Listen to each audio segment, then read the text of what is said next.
मी संदीप पवार एक माझी स्वरचित कविता, थोडी कॉमेडी पण छान कविता आहे. तर मी माझी कविता सादर करतो. कवितेचं नाव आहे रस्त्यात भेटलेली परी. रस्त्याने जाता जाता भेटली मला परी. रस्त्याने जाता जाता भेटली मला परी.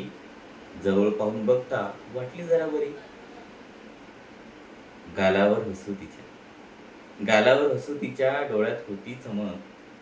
पाहता पाहता माझ्या हृदयाला लागली धडक. केसांची ती लाट, रूप तिचं भारी. केसांची ती लाट, रूप तिचं भारी. मनाला मनात म्हणाली, हीच माझी सवारी. थोडं थोडं बोलणं झालं, वाढली ओळख सारी. थोडं बोलणं झालं, वाढली ओळख सारी. स्वप्नाच्या दुनियेत गेली माझी मात्र सवारी. पण पुढे जे कळलं पण पुढे जे कळलं बसला मला धक्का. पुढे जे कळलं बसला मला धक्का.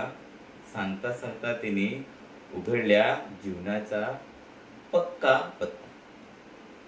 म्हणे ती म्हणाली, म्हणे माझं लग्न झालंय. म्हणे माझं लग्न झालंय, काळजी नको करू. 2 मुले आहेत मला, उगाच नको करू. हे ऐकून माझ्या चेहऱ्यावर उडाली रे छटा. हे ऐकून माझ्या चेहऱ्यावरची उडाली रे छटा. मन म्हणालं अरे देवा. मन म्हणालं अरे देवा, ही तर निघाली मोठी कथा. पुढे हसत हसत म्हणाली पुढे हसत हसत म्हणाली, एवढं नाही रे बाबा, नाती सुद्धा आहेत ना मला. आता सांग काय करायचं.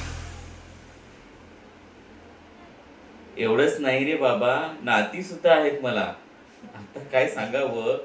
सणात कुठलं स्वप्न सणात कुठलं स्वप्न, उरली फक्त गंमत. रूप पाहून करू नये कधी आयुष्याची किंमत.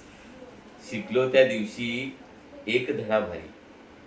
शिकलो त्या दिवशी एक धडा भारी. प्रत्येक सुंदर चेहऱ्यामागे असते कहाणी न्यारी. रस्त्याने जाता जाता भेटली मला परी. कहाणी तिची एकता वाटली फारच भारी.